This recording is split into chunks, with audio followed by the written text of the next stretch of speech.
Hello everyone, I'm George from Ireland.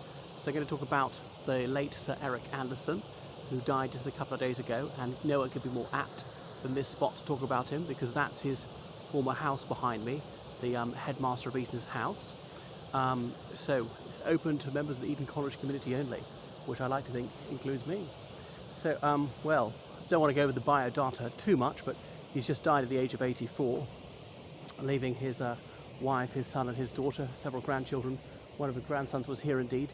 So I don't know of anyone who said a bad word about him. I mean, I heard people say that he never had to raise his voice. He just had natural authority, was affable, was completely genuine, was highly successful, which is why he became head of Eton quite a young age. Was he 44 when he took over, already having been headmaster of a couple of other places. So anyway, an outstanding pedagogue, and that he lasted for 14 years, so a hard act to follow indeed. Eton wasn't in bad shape when he took over, but he did help quite a lot, like there was a new gym and things like that. So introducing Russian, Japanese and Chinese as languages became more and more difficult to get lots of people into Oxford and Cambridge, but still fairly successful on that one. Because last year was a bumper year, about a third of the school going on to those. Obviously that's not the only metric of success, and so that's for some highly academic people. Some people are capable of going there, don't want to. And then the people who are kind of the lower end of the academic ability range at Eton, obviously he's got to do his best for them as well. It's obviously not just about exam results, it's about cultural enrichment and so forth. So, well, an all-round good guy who did a lot of rowing as well. So, and this is where the procession of boats would have been taking place in about a month, but it won't now. Just look there.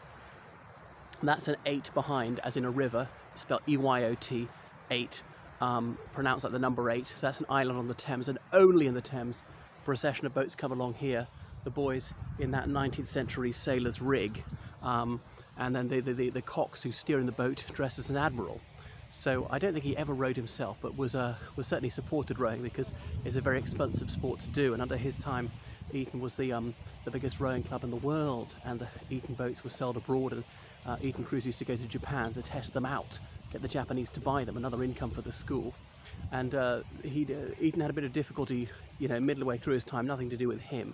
It took a bit of a hit in the financial markets. Well, I think the shares and things like that it owned might be something to do with Lloyd's of London. So it had to be a bit of retrenchment, but Eton was certainly going to weather the storm. So that was that. Very good manager of the shop. No huge innovations, but there doesn't need to be big changes just for the sake of it. So that is Sir Eric Anderson, who was subsequently knighted.